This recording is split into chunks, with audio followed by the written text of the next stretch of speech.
Hi, welcome to another episode of Hot Takes. Here's an interesting thing from Scotland. Kate Forbes is someone who stands up and uses her religion and expresses her religious views and says that she disagrees with gay marriage and with the trans lobby.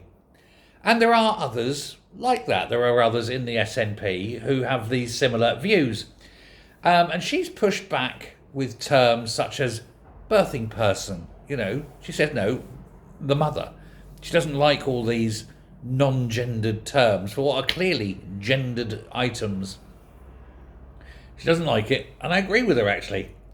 And this is something that is very worrying because a freedom of speech organisation in Scotland has said that SNP figures who deny the trans lobby, who speak truth, effectively, speak factual truth, are being disappeared from view. They're being, cut out of photographs, as it were, the old Stalin thing, taken out.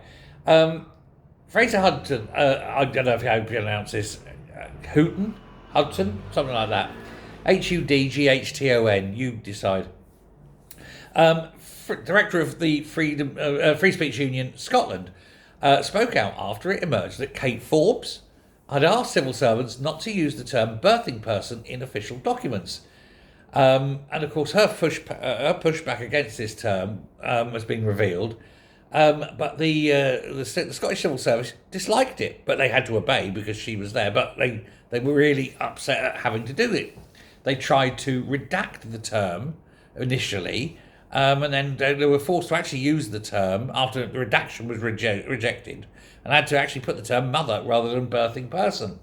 And it said here that the Deputy First Minister is grateful for the briefing, and she asked that future briefings do not include terms of pregnancy or maternity referenced as any other alternatives to things like birthing persons, etc. It must be described for what it is with the actual sex. But others have also had this where they're being criticised for insisting on the correct terms or insisting on biological reality rather than the fantasy that these mentally deranged men try to insist upon. I'm a lady. No, you're not.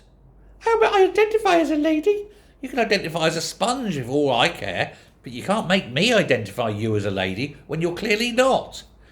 Anyway, according to this story, it said there is a tale here. It's been active pushback from within the Scottish cabinet over this, and anyone who stands up against it is being disappeared. They're having their words changed, or they are not being invited to speak.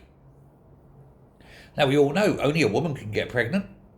And if a woman decides that I'd like to be known as a man, you can like to be known as anything you like, love, but you're still a woman. And when you're sitting there squeezing a baby through your cervix, that's nothing a man can ever do, is it? And it's just an insult. It's an insult to everyone, but it's an insult to women in particular. And I think Kate Forbes is right. And I don't agree with her on our politics, but I agree with her on this. So I'm standing with Kate, the blessed little Kate. Anyway, let me know what you think. Thanks a lot. Bye.